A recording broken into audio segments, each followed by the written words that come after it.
Hello, Pisces. Thank you very much for tuning into your general read for this week. All right. We're going to use the Bonefire Tarot by Gabby Angus West for the main tarot cards, and Wisdom of the House of Night by the people on the back here. If you look it up on Amazon, you can see who created it. I just butchered that name like nobody's business, so I'll leave it to that. I'm not good with names, never have been. All right, we've already shuffled. Let's see what we have for Pisces.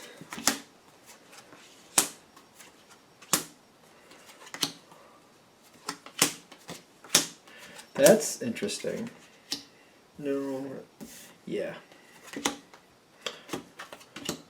Oh, I don't know. I feel kind of excited about that. Let's see where that's going to go. All right, now.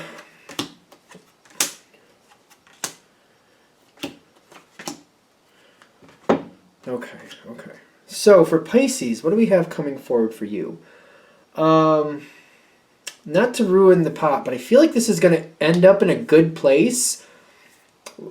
As a Pisces myself, it's like it might be kind of a trek getting there, but you're going to end up in a really good place, a place where you get to make a choice is where I see you heading. But like, what is it going to take to get there is the question. Because what we're starting with is the Five of Cups. Like, it's a situation you're involved in. Not all bad, but something that I feel like you're kind of like, oh, I'm kind of over it. You got the Page of Swords on your side, kind of looking for something to revitalize the situation, trying to find something where it just kind of, you're looking for that upswing, you're looking for that increase in enjoyment. I don't feel like you're asking for a lot. You're just like, I need something different here, though. Something that makes me feel happy. Something that makes things work better for me. And you're getting it when you're first involved in this situation, or I shouldn't even say that. Currently, I feel like that may be a better way to put this. It's not really like the worst situation, but you're kind of like, I don't really want to be a part of this anymore. Or I'm not liking how this is feeling anymore. It's not the worst thing, but it's not fun either. Now, in the environment, the Page of Cups is here, which is not really a powerful card either. I'm getting like the response you're getting is not very, it's very underwhelming. That's what I should say. You're not the only one kind of like in dismay. You're not by yourself in this field. I see somebody else looking like they're waiting for the next uptick to happen. They're waiting for the next moment where things start to feel good to happen. Like they're expecting it, they're anticipating it. There's a very like, in the very beginning you have 3 of the 4 pages. I'm noticing this. I don't really feel very empowered with that. I feel like that's a follower energy. That's a very tell me what to do energy. You only have one. You have the One of Swords on your side. Like you're looking out for the possibilities. Like you're keeping an eye out. But the energy around you, and this energy works with each other. Waiting for possibilities, keeping on. The energy around you is just not changing. But like I said, we're going towards something that's a lot better. So we gotta hold on and get there. Because I feel myself as a Pisces going, this is what's not happening. This face down card is like saying what you could add to the mix, what you can add to the mix to kind of make this a little better. And they're telling me you have a very playful, fun attitude. You can add in some more fun. I remember once, a job I had years ago, I just got obsessed with colored pens. I don't know what that was about, but I did. So I had my desk covered with a bunch of different colors. Like people were kind of like making fun of me a little bit because it was trying to kind of like Rainbow Bright blew up on my desk. There was so many different colors, and I'd use them where I could get away with it.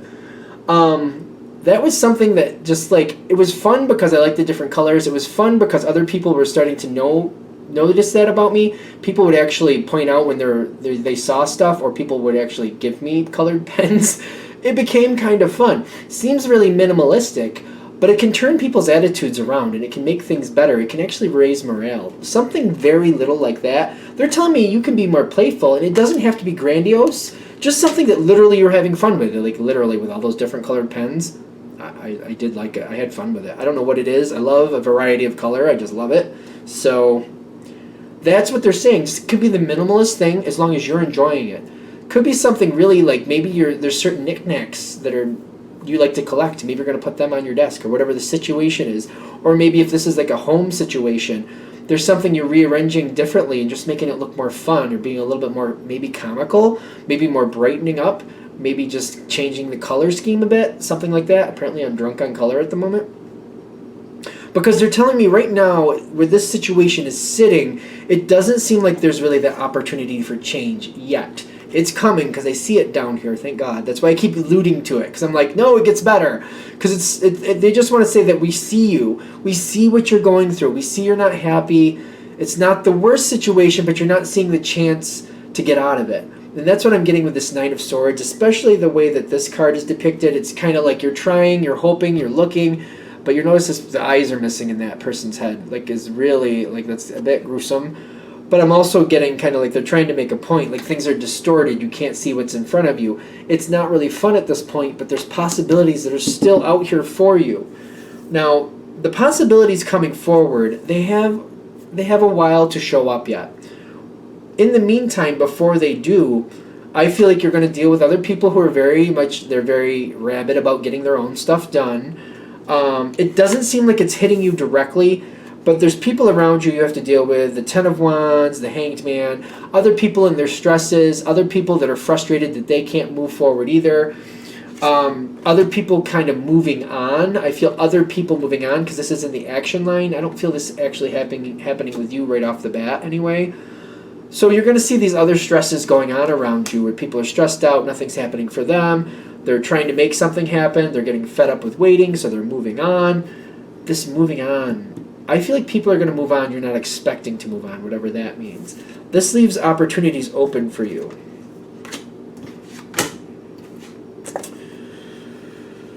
Whew. So you got two opportunities that are going to start circling around towards you. And I feel like it's when other people start moving on. So keep that in mind. Other people are kind of moving on. It doesn't mean like it's the end of their life, just to be fair.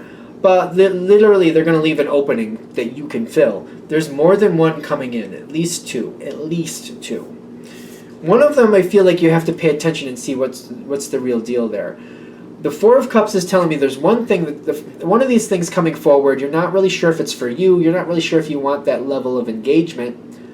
But you got to listen. And they're saying one of these things that doesn't seem like it's for you could actually work for you.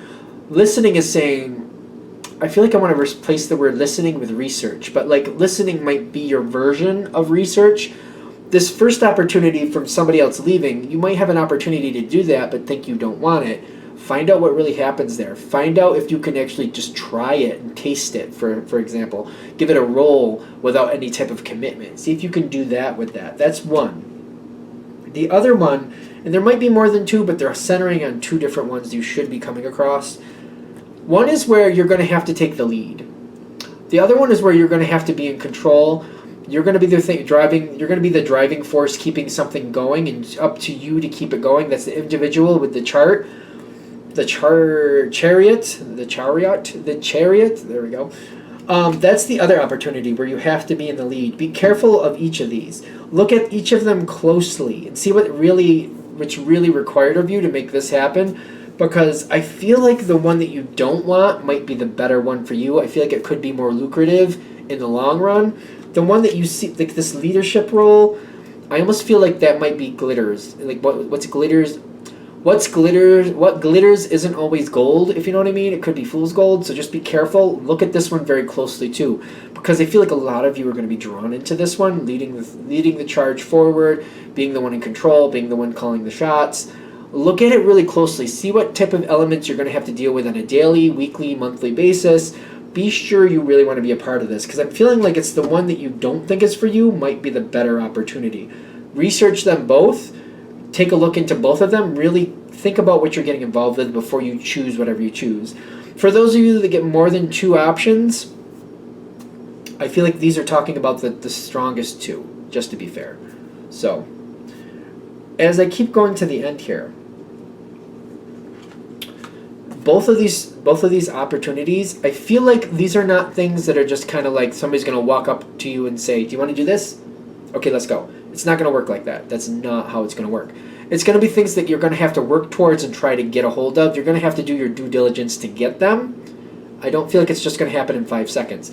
Especially when you got the Hanged Man leading into the Two of Coins. That's the Four of Coins. It's not the Hanged Man. The Hanged Man was down here. It's the Four of Coins. Okay. It feels kind of like the Hanged Man to me, though. I'm feeling the Hanged Man. Because I feel like that's saying you're holding on.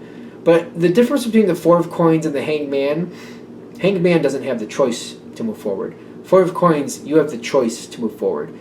The difference between the two is Hanged Man doesn't matter if he wants to, can't. Four of Coins, if you want to, you can. It's just fighting your own will. So they're saying make the choice. Don't just let somebody else have these opportunities. Move towards them, fight for them, work for them, and make them yours. Whichever one you want, work towards it and get it. Because they're saying pull yourself together and choose. Become the emperor. Whichever one you want, become the emperor, and you can have what you want. Things go a lot better for you. That Four of Coins, I feel like there's something else with that. Don't just settle for what you got and feel like, well, maybe something better will come my way. Don't do that, because I feel like you're already not happy. Because some of you kind of, I feel like you might be like, well, I guess it's okay, but I don't know if they really want this. Choose one and just go for it. Just go for it. You'll be a lot happier. Because I'm getting the Strength card. It's like, I feel a lot of you are going to be like, yeah, I could do that, but is that, I don't know. You're not like blown away by it. How's that? None of these options you're blown away by. You seem to like this one, but you still have to, like, even though you like this one, you have to do the due diligence to get it. You have to reach out and try to grab it. You can, and you can. That can be yours. But they're saying, don't just let something pass you by. Especially like some people, this is what we're really getting to with that Four of Coins. You might think that other people are ahead of, or like they're going to get it handed to them before you get it handed to you. I don't feel like that's the case. You have a certain air of finesse and tranquility. Something about like a Pisces that I know, and I'm a Pisces myself, there seems to be usually, not always, because I can think of a couple that aren't, usually there's an air of tranquility that you can kind of calm a situation and make it very palatable for everybody around you. A very enjoyable, conducive atmosphere, and I feel like that makes you more valuable than you realize. So don't just think somebody else has the leg up on you. You can have this. This can be yours. Let this be yours. Let this be yours. Anything else we want to say with this? They're saying the choice is coming forward. It's just like you're waiting and waiting and waiting. And I just feel like you might be so used to waiting that you might wait yourself past this and wait yourself out of this opportunity. Don't do that. When you see something you want, just push forward, make it yours. You'll be thankful you did. Are we good? All right, I think we're good. Thank you for watching. I hope that helps. If you'd like a direct reading from me, shoot me an email, jamesforastral@gmail.com. That's James, the number 4, astral@gmail.com. Thank you.